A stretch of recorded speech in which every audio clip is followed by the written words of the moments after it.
안녕하십니까? 언제나 소비자 편에서 방송하는 콘스탄트 김의 티스와 함께 돈 버는 아카데미. 이번 시간에는요, 돈 버는 보험이 되겠습니다. 요즘 기록적인 폭우로 차량이 침수되는 경우가 많이 있습니다. 벌써 수천 대 이상이라고 하는데요. 과연 보상은 어떻게 되는지 알아보도록 하겠습니다. 자, 그 전에요. 하루에 내리는 강수량 가지고 우리가 호우주의보를 내리기도 합니다. 이때 호우주의보 기준을 알아보도록 하겠습니다. 3시간 동안 20mm 이상 내리면 호우주의보가 되겠습니다. 그 다음에 12시간 이상 110mm 이상 와도 마찬가지가 되겠죠. 그런데 호우경보가 있습니다. 좀 더 강화된 조치가 되겠습니다. 그 기준은 3시간 동안 90mm 이상 왔을 때나 12시간 동안 180mm 이상 왔을 때가 호우경보가 되겠습니다. 자, 그런데요. 2022년도 8월 8일, 그제가 되겠네요. 서울 신대방동에 하루 동안 무려 381.5mm가 왔습니다.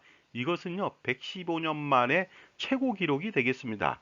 115년 전에는요, 1920년 8월 2일 날 종로구 송월동에 하루에 354.7mm인데 이것보다 훨씬 더 많이 왔다는 것이죠. 자, 115년 만에 최고의 폭우가 온 것은 서울 지역의 경우고요. 한국의 폭우 기록이 있습니다. 그것은요, 제가 기억도 생생한데요. 2002년도 8월 31일 날 태풍 루사 때문에 강릉 지역에 무려 870.5mm가 왔습니다. 1시간에 100.5mm가 왔죠. 이로 인해서 사망자는 246명, 이재민은 8만 8천여 명, 재산 피해는 무려 5조 원 이상이 났습니다. 이처럼 단시간 내에 내린 기록적인 폭우로 많은 차량들이 침수 피해를 봤습니다. 주행 중에도 봤고요. 주차 중에도 봤습니다. 자, 자동차가 침수가 돼서 피해를 봤다면요. 자동차 보험에 가입했을 때 보상을 받을 수 있을까요? 그렇지는 않습니다. 반드시 자기 차량 특약을 가입했을 때만 보상이 가능합니다. 자, 운전을 잘한다고 생각하시는 분들 중에는요, 가끔 가다가 자기 차량 보험에 가입하지 않는 경우가 있습니다. 왜냐하면요, 운전도 자신 있지만은 자차 보상에 따른 보험료가 비싸거든요. 그러다 보니까 가입하지 않는 경우도 있고, 또 2015년도부터는요, 자차 보상에서 단독 차량 보상 특약을 분리해서 운영하고 있는데요.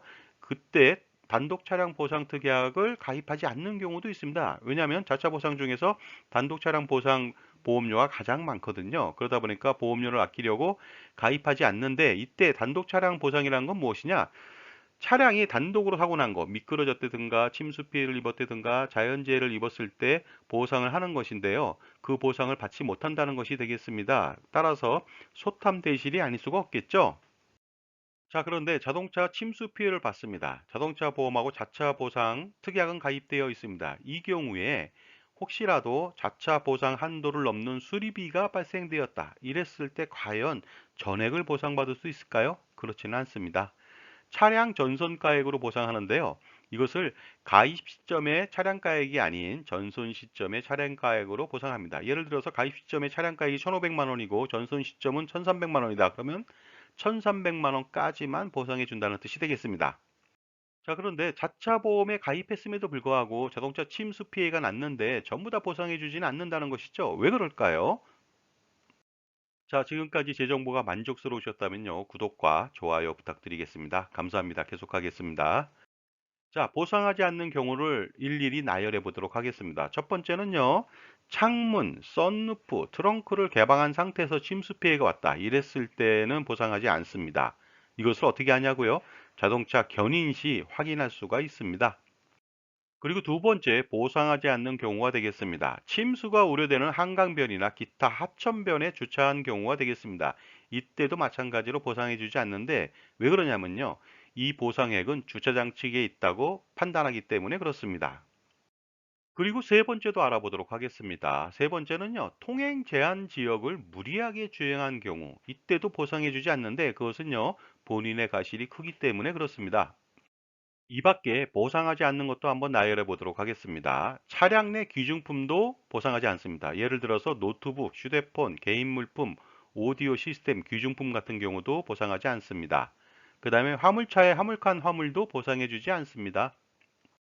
자, 그런데 침수 피해로 보상을 받은 경우에 보험료가 할증될까 봐 걱정하시는 분이 많은데요. 그럴 필요는 없습니다. 왜냐면요. 자연재해 피해는 자기 잘못이 없으므로 보험료가 할증되지는 않습니다. 다만 1년간 보험료 할인은 유예가 됩니다. 하지만 운전자 과실이 있는 경우에는 보험료가 할증될 수가 있겠죠. 그 다음에 침수 피해로 차량을 폐차했다. 그런 다음에 2년 내 신차를 구입했을 때는요, 취득세를 면제시켜 줍니다. 물론 기존 차량 대비 초과 구매액은 과세합니다. 예를 들어서 기존 차량이 3천만 원인데 4천만 원에 샀다. 그러면 1천만 원에 대해서는 취득세는 내야 되겠죠. 여기에 대한 근거는요, 지방세 특례제한법 제92조에 나와 있습니다. 자, 자동차 침수 시 보상을 받는 것도 중요하겠지만요, 침수 예방도 굉장히 중요하다고 볼 수가 있는데요. 혹시라도 폭우가 내렸을 때 타이어의 절반 이상 물이 찬 경우에는요, 주행을 금지하고요. 지하도 같은 데는 진입하지 마시고요. 특히 자연재해 발생 시 운행은 가급적 삼가할 필요가 있다고 봅니다. 우리가 간혹 가다 자연재해를 너무 무시하는데요. 급류 같은 경우에 깊이가 비록 무릎 아래라 할지라도요, 물살이 빨라갖고 잘못해서 넘어지기라도 한다면 휩쓸려 내려갈 수가 있으니까 조심할 필요가 있겠죠. 그런데 간혹 가다가 이런 급류 상황에서도 상남자 기질을 발휘해서 자동차로 운행하는 경우가 있는데 이럴 때는요, 사망에 이를 수도 있습니다.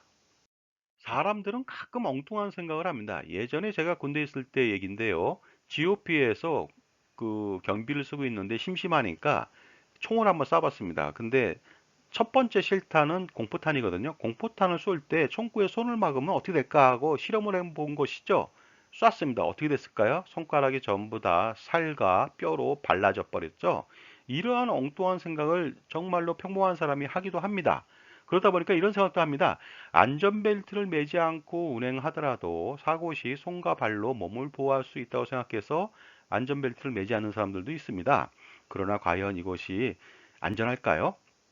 절대로 그렇지 않습니다. 왜냐하면요, 시속 100km로 달리다가 부딪히는 경우에는요, 사람이 공중 500m 이상에서 떨어지는 충격과 동일한 무게입니다. 과연 이것을 받아낼 수 있을까요? 절대로 그럴 수 없습니다. 자, 그리고 예방과 함께요. 자동차 보험 가입했을 때 대물 보상을 좀 확대할 필요가 있습니다. 1억 원을 가입하는 것보다는요, 3억 원, 5억 원 가입할 필요가 있습니다. 왜냐면요, 1억 원에서 3억 원, 5억 원은요, 그다지 보험료가 많이 비싸지 않습니다. 왜 이렇게 비싸게 가입하느냐? 외제차 때문에 그렇습니다. 그 다음에 자차 보상은 반드시 필수겠죠. 자, 지금까지 침수 피해를 봤을 때 자동차 보상에 대해서 알아봤습니다. 감사합니다.